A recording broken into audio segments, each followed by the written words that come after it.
Baik. Assalamualaikum warahmatullahi wabarakatuh. Waalaikumsalam warahmatullahi wabarakatuh. Baik anak-anak, mari kita mulai pembelajaran pada hari ini. Ibu izin share screen dulu ya. Nanti kalau sudah terlihat, tolong diberitahu. Apakah sudah terlihat, anak-anak? Apakah sudah terlihat? Masih loading, Bu. Oh iya. Sudah, Bu. Sudah. Baik, kalau begitu langsung Ibu mulai ya. Inti pembelajaran pada hari ini. Jadi anak-anak, kita masih pada bab 3 mengenai perumusan dan pengesahan Undang-Undang Dasar Negara Republik Indonesia tahun 1945. Sebelumnya nih, anak-anak kita kan sudah belajar mengenai perumusannya. Ini ya. Sekarang kita itu belajar mengenai pengesahannya. Jadi perumusan dan pengesahan itu berbeda. Kalau perumusan itu merumuskan, membuat rancangannya terlebih dahulu seperti itu. Bagaimana nantinya seperti itu. Sedangkan kalau pengesahan itu diresmikan, ditokkan gitu. Benar-benar resmi itu pengesahannya. Setelah ini pengesahan UUD NRI tahun 1945. Tujuan pembelajaran pada hari ini yaitu dengan membaca buku, mengamati gambar, dan tanya jawab, peserta didik dapat menjelaskan mengenai pengesahan Undang-Undang Dasar Negara Republik Indonesia tahun 1945 dengan runtut dan benar. Jadi pembelajaran hari ini akan ada kegiatan mengamati. Di Zoom ini nanti kita akan mengamati gambar ya. Nanti Ibu berikan gambarnya. Lalu mengumpulkan informasi tadi sebelum meeting. Kalian sudah Ibu beri waktu untuk mengumpulkan informasi mengenai perumusan UUD ini di internet dan juga di buku paket juga buku LKS. Selanjutnya, setelah mengumpulkan informasi, lalu nanti kita mengamati bersama, kita akan melakukan tanya jawab. Lalu di akhir pembelajaran akan ada membuat kesimpulan bersama. Sekarang Ibu tanya terlebih dahulu. Siapa yang mengesahkan UUD NRI 1945? Yang ingin menjawab bisa raise hand atau langsung di-unmute. Ya. Saya, Bu. Ya. Insinyur Soekarno salah satunya. Kurang tepat ya, Mbak Dita. Oh, baik, Bu. Mohon maaf.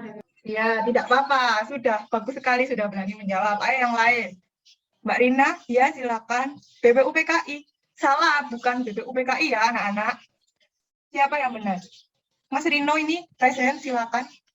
PPKI, iya benar sekali. Yang mengesahkan adalah PPKI.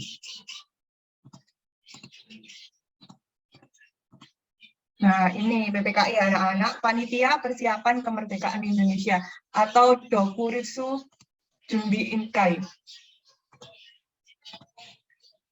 Lantas, kenapa sudah bukan BPUPKI lagi? Kenapa PPKI yang mengesahkan? Siapa yang tahu alasannya? Yang sudah membaca buku? Saya, Bu. Ya, silakan, Mbak Dita. Ya. Tadi apa, Bu, soalnya, Bu? Saya lupa, Bu. Kenapa yang mengesahkan itu PPKI, bukan BPUPKI lagi? Oh, karena ada beberapa perubahan dari PPKI, Bu.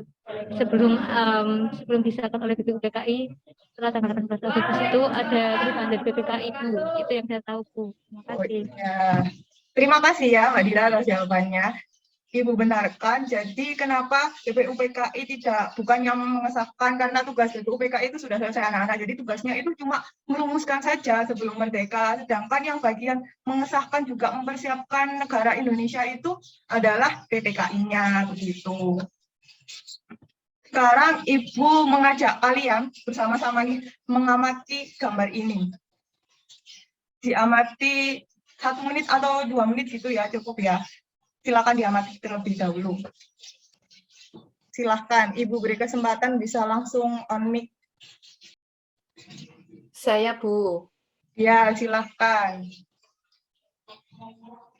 Itu Insinyur Soekarno pada saat membacakan proklamasi, Bu. Wah, benar sekali Mbak Dio.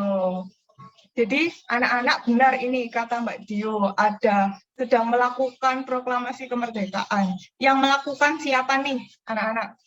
Ada siapa di foto ini? Ya, benar sekali, Mas Fadli. Ya, benar. Ini ada Insinyur Soekarno, lalu yang pakai kacamata di belakang itu juga ada Muhammad Hatta. Benar sekali. Ini adalah gambar proklamasi. Lantas, anak-anak, apa sih hubungannya proklamasi dengan pengesahan Undang-Undang Dasar Negara Republik Indonesia? Jadi, hubungannya ini kan proklamasi tanggal berapa? Sekarang ibu tanya tanggal berapa? Ya, Mbak Rani? 17 Agustus 1945, benar sekali. Jadi proklamasi ini tanggal 17 Agustus, anak-anak, tahun 45. Jadi selanjutnya, satu hari setelahnya, pada tanggal 18 Agustus 1945-nya itu langsung diadakan sidang oleh PPKI. Keren banget nggak ya? Sehari setelah kemerdekaan langsung gercep, langsung melakukan sidang para The Founding Father ini. Jadi untuk memaknai persidangan, Ibu harap ada partisipasi dari kalian untuk membaca dialog ini. Ada 3 orang, masing-masing membaca 1. Untuk merasakan kira-kira bagaimana suasana sidang PPKI pertama. Saya, Bu. Iya. Silakan dibaca yang Oto Iskandar Dinata ya, Mbak. Baik, Bu. Anggota Oto Iskandar Dinata. Berhubung dengan keadaan waktu, saya harap supaya pemilihan presiden ini diselenggarakan dengan aklamasi dan saya majukan sebagai calon, yaitu Bung Karno sendiri. Selanjutnya, siapa yang ingin membaca Ketua Soekarno? Saya, Bu. Ya, silakan Mbak Risma. Ya, Ketua Soekarno. Tuan-tuan, banyak terima kasih atas kepercayaan tuan-tuan dan dengan ini saya dipilih oleh tuan-tuan sekalian dengan suara bulat menjadi Presiden Republik Indonesia. Semua anggota berdiri dengan menyanyikan lagu Indonesia Raya. Sesudahnya diserukan Hidup Bung Karno, Hidup Bung Karno, Hidup Bung Karno. Ya, terima kasih ya Mbak Risma.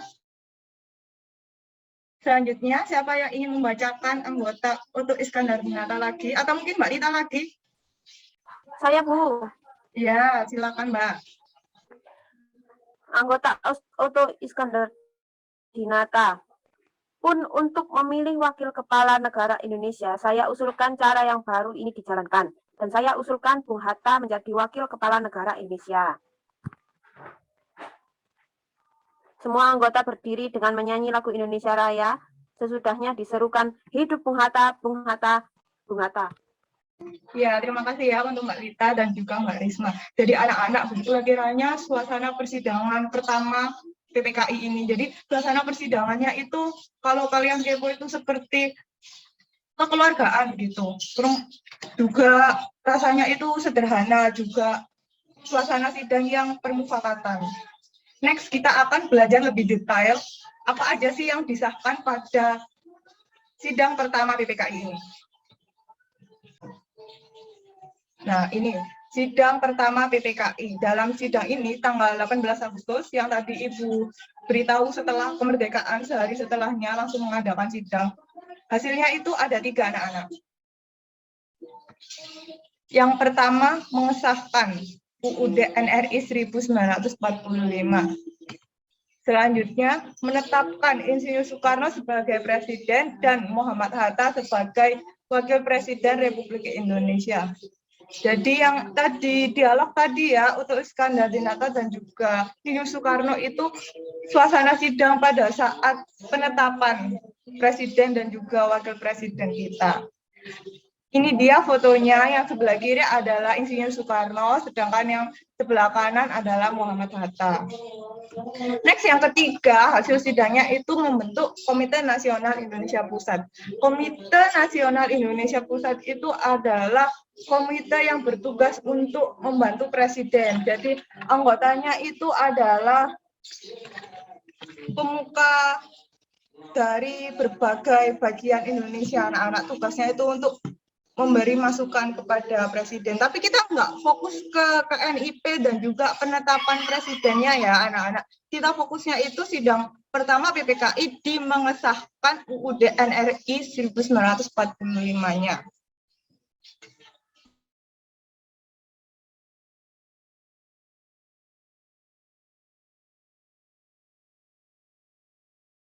Nah, ini kita fokusnya di pengesahannya. Jadi pada sidang pertama PPKI ini tidak langsung disahkan, diresmikan UUD-nya itu. Ada beberapa perubahan atau revisi terhadap UUD. Jadi perubahan yang ada ini merupakan usulan dari tokoh-tokoh masyarakat yang ada di Indonesia bagian timur. Mereka itu mengusulkan mengenai sila pertama yang ada di Piagam Jakarta itu kok menjalankan syariat Islam bagi pemeluk-pemeluknya ya, padahal Indonesia yang bagian timur itu juga banyak yang bukan pemeluk agama Islam, malah mayoritas yang di sana itu beragama Kristen, sedangkan yang banyak di Islamnya itu Indonesia bagian barat, di Pulau Jawanya itu gitu. Atas usulan tersebut, Muhammad Hatta dan juga Insinyur Soekarno itu anak-anak keren sekali. Mereka itu bermusyawarah dengan tokoh-tokoh Ustadz itu Islam. Ada 4, ada Ki Bagus Hadikusumo, ada Wahid Hasyim, terus Mr. Kasman Singodimedjo, juga Mr. Tengku Muhammad Hasan. Mereka bermusyawarah membicarakan sila pertama itu. Jadi hasil dari musyawarahnya itu menunjukkan toleransi yang tinggi anak-anak. Toleransi bahwa sadar Indonesia itu multikultural, bukan hanya agama Islam saja yang merupakan warga Indonesia. Semua itu berbagai agama dan juga aliran kepercayaan itu juga merupakan warga Indonesia, harus memiliki hak yang sama. Maka dari itu ada perubahan ini tadi, perubahannya ada 4. Yang pertama, kata mukadimah diganti dengan kata pembukaan. Kata mukadimahnya diganti jadi pembukaan karena mukadimah ini hasil serapan dari bahasa Arab. Artinya juga sama, kata pengantar, pembukaan, seperti itu. Jadi diganti dengan pembukaan itu agar lebih Indonesia, begitu. Sedangkan berikutnya perubahan terhadap sila pertama ketuhanan dengan kewajiban menjalankan syariat Islam bagi pemeluk-pemeluknya diganti dengan rumusan ketuhanan yang Maha Esa, yang Ibu jelaskan tadi ya.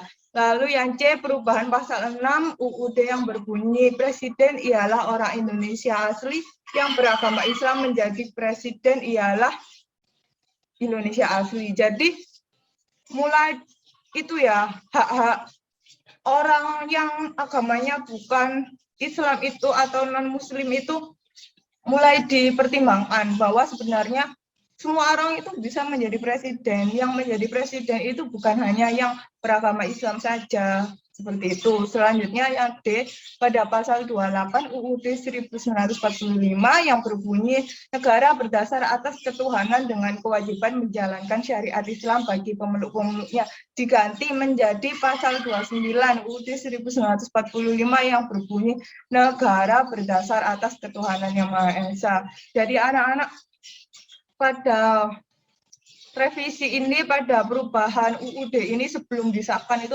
benar-benar mencerminkan rasa toleransi antar umat beragama gitu. Sadar bahwa Indonesia ini terdiri dari berbagai macam suku, agama, ras, budaya, seperti itu.